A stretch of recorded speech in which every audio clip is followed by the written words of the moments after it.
So the key question, it seems to me, is the first point that was made by Sheila Bair, which is that we need to have leverage ratios. We need to have controls over leverage. So let's start there, and let's start with you, Richard. Why is leverage, the control of leverage, so important? Well, it's something which we probably would have lost had it not been for Sheila Bair.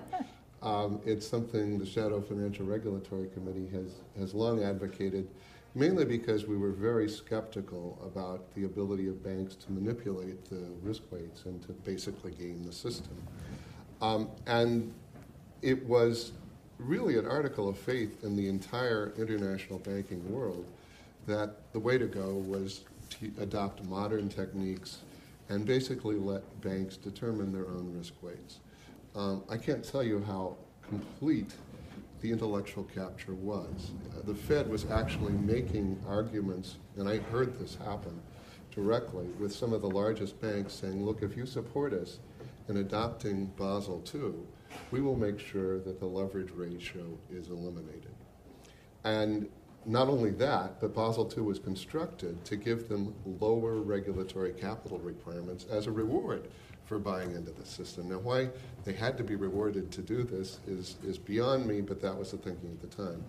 Well, I first became aware of Sheila, I guess, from an international regulator who was scandalized that during her first appearance at a Basel Committee meeting, which I think was in Mexico City, she said, you know what you guys need is a leverage ratio.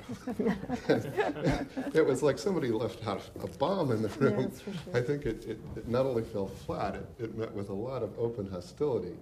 Of course, time has proved her absolutely right. Lots of countries have now adopted it on their own. Unfortunately, she's not made as much progress with Basel III as I would wish.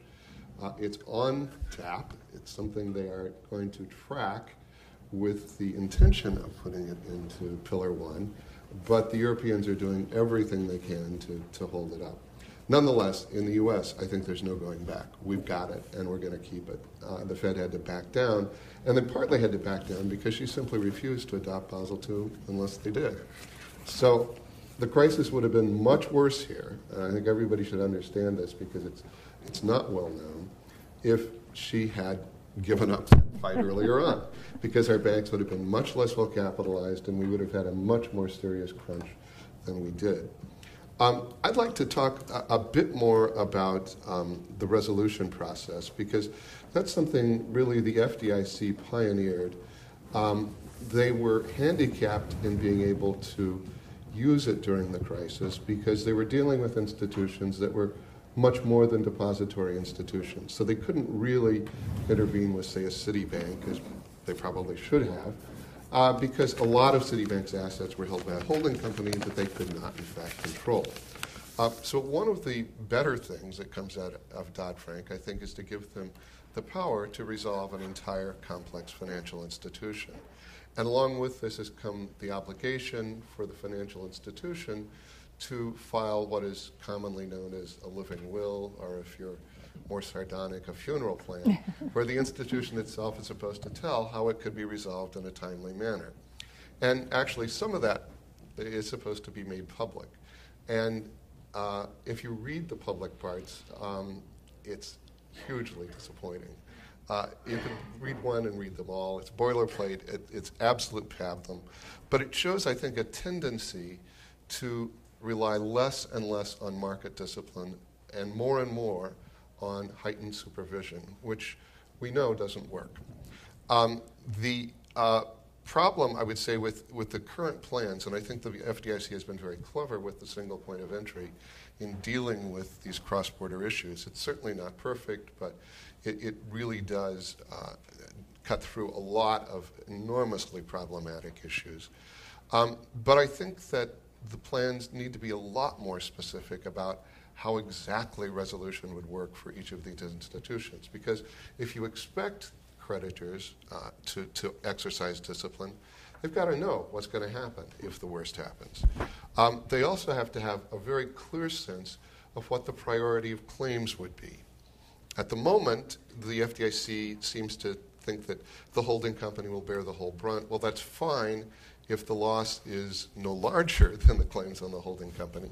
But we have no guarantee that will be true. And uncertainty about this is not a good thing, particularly. And let me also emphasize what a huge break with the past this is. In virtually every country, it was felt to be absolutely critical that the regulators bail out all creditors.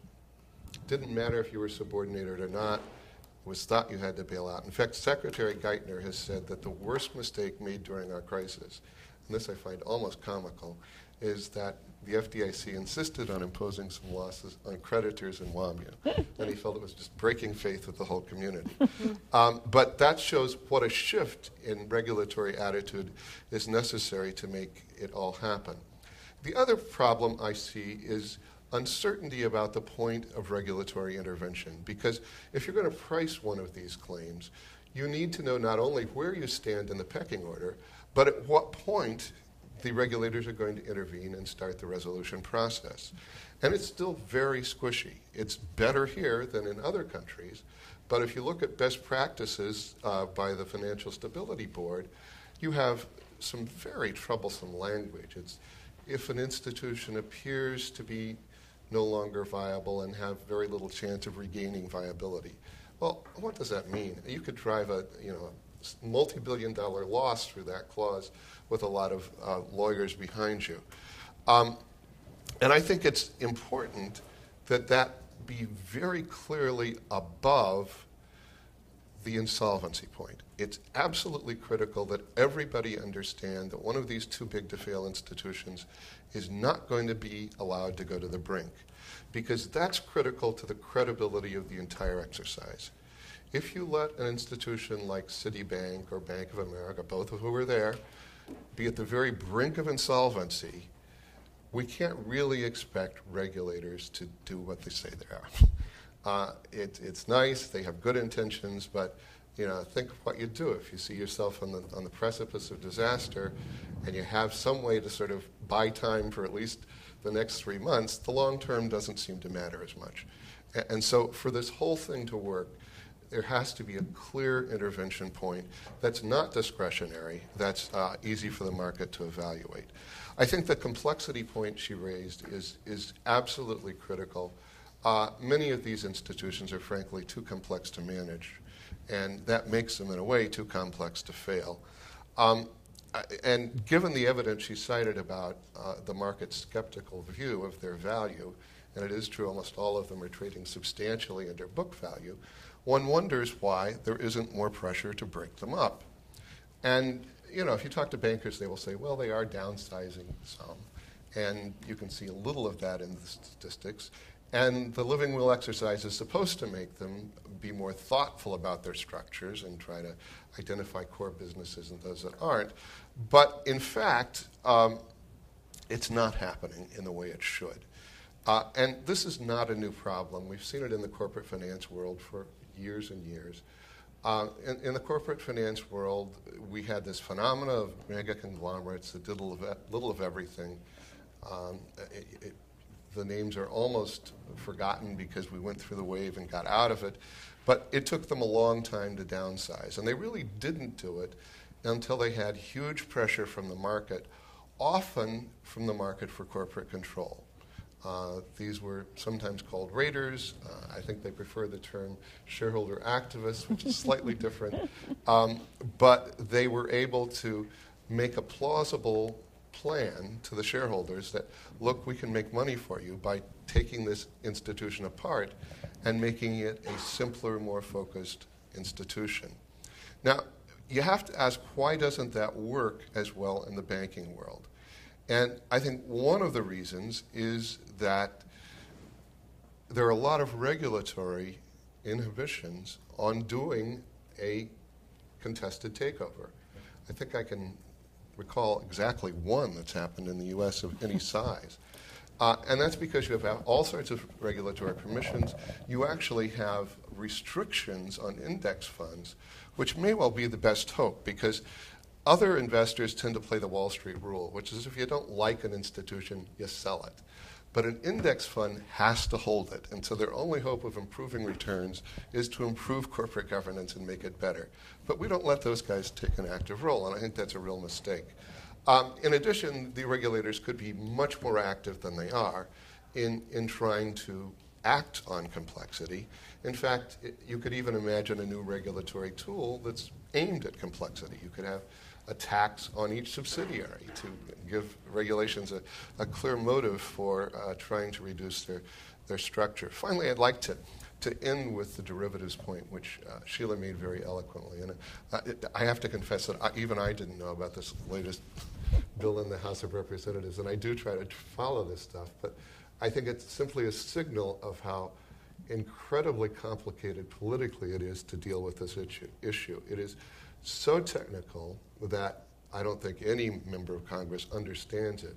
So they're very deferential to the experts. And this is an example of harmonization of international laws that is much, much more successful than any kind of government initiative I can think of. ISDA managed to have parallel laws passed in, I think it's something like 47 different countries, but every country that matters, that gives holders of derivatives the right to offset and make immediately due and payable all of their derivative claims. That means that they can jump out of the bankruptcy queue. So all of the discussion about the pecking order is in some sense theoretical unless you know about the derivatives. It's possible to convert any kind of risk position into a derivatives position with a total return swap, a credit derivative. So, and we have given them under the law this special privilege when in fact these counterparties are the best position to make judgments about the big banks because they're fabulously large institutions with deep research staffs, and if they had the motive, could actually perform very useful market discipline. And I think the problem is that they are simply too complex to be able to make politically salient. That's the reason I sort of despaired that your best answer to the problem was to make John Q. Public care about it, because I just don't think they're ever going to understand it. Yeah, you may be right.